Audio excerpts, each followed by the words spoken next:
और महाकुंभ में अब तक 8 करोड़ से ज्यादा लोग संगम में डुबकी लगा चुके हैं और मौनी अमावस्या पर आस्था की डुबकी का नया रिकॉर्ड बनने वाला है। माना यह जा रहा है कि इस दिन 10 करोड़ लोग पहुंच सकते हैं। इतने विशाल जत्थे के लिए क्या क्या इंतजाम है, इसकी समीक्षा करने के लिए सीएम योगी एक बार फिर महाकुंभ पहुंचे।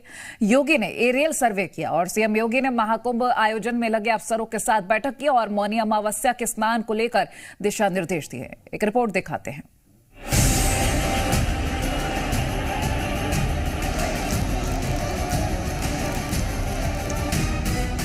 महाकुंभ में आस्था का सैलाब उमड़ा हुआ है।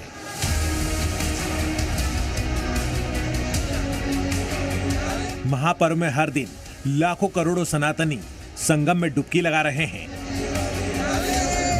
7 दिन में 8 करोड़ से ज्यादा लोग पवित्र स्नान कर चुके हैं। लेकिन असली चुनौती है मौनी अमावस्या का अमृत स्नान, क्योंकि इस दिन संगम में स्नान का नया रिकॉर्ड बनने वाला है। मौनी अमावस्या पर महाकुंभ के अमृत स्नान में 10 करोड़ भक्तों का हुजूम महाकुंभ आ सकता है और योगी का अगला मिशन ही है मौनी अमावस्या। महाकुंभ शुरू होने के बाद पहली बार मुख्यमंत्री योगी आदित्यनाथ महाकुंभ नगर आए। योगी के आने का मकसद सिर्फ और सिर्फ महाकुंभ के अगले अमृत स्नान की तैयारियों को जांचना था। मौनी अमावस्या पर भारी भीड़ को कैसे मैनेज किया जाएगा, उनकी सुरक्षा के इंतजाम कैसे होंगे, अमृत स्नान पर साधु संतों के साथ आम लोगों को संगम में डुबकी लगाने में कोई परेशानी ना हो, इसकी तैयारियों को योगी आदित्यनाथ ने बारीकी से परखा। सीएम योगी ने हेलीकॉप्टर से महाकुंभ क्षेत्र का हवाई सर्वे किया, आसमान से रेत पर चल रहे महाकुंभ का दर्शन किया। शायद वो ये देखने की कोशिश कर रहे थे कि महाकुंभ में किसी एक जगह पर ज्यादा भीड़ भाड़ तो नहीं हो रही है।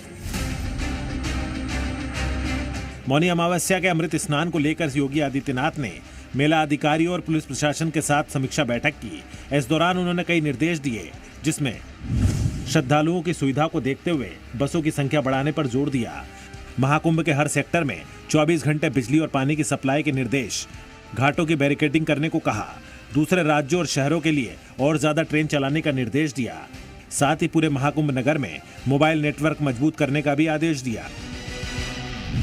29 और 3 फरवरी के महास्नान के आयोजन को ध्यान में रख करके पूरी व्यवस्था का हम लोगों ने अवलोकन किया है और मुझे पूरा विश्वास है कि भगवान प्रयागराज और माँ गंगा की कृपा से हम लोग यहाँ पर इन दोनों स्नानों को भी सकुशल संपन्न करने में सफल होंगे। महाकुंभ हिंदू आस्था का सबसे बड़ा पर्व है, जिसके आयोजन में योगी कोई कोर कसर नहीं छोड़ रहे हैं, तो साधु संतों से मिलकर उनके सुझाव भी ले रहे हैं। इसीलिए तो महाकुंभ के दौरे पर गए सीएम योगी आदित्यनाथ कथावाचक मोरारी बापू के पंडाल में पहुंचे तो परमार्थ निकेतन आश्रम में स्वामी चिदानंद सरस्वती से भी मिले। महाकुंभ शुरू होने के बाद योगी आदित्यनाथ पहली बार आए, लेकिन उन्होंने संगम में स्नान किया। मंच से उन्होंने संगम से दूरी की वजह भी बताई। योगी आदित्यनाथ जिस वक्त प्रयागराज में थे, उसी दौरान महाकुंभ क्षेत्र के सेक्टर 18 में आग लग गई। महाकुंभ की लपटें भयानक थी। शुरुआती जांच के मुताबिक शॉर्ट सर्किट के चलते महाकुंभ में लगे टेंट हाउस में आग लग गई थी। करीब 30 मिनट की मशक्कत के बाद आग पर काबू पा लिया गया। हादसे वाली जगह का भी मुख्यमंत्री योगी आदित्यनाथ ने संज्ञान लिया और स्थानीय लोगों से बात भी की। योगी आदित्यनाथ ने अधिकारियों को निर्देश दिया कि आगे ऐसी घटनाएं ना हो, इसके लिए सुरक्षा के उपाय और ज्यादा बढ़ाए जाए। मोहम्मद गुफरान, जी मीडिया, प्रयागराज।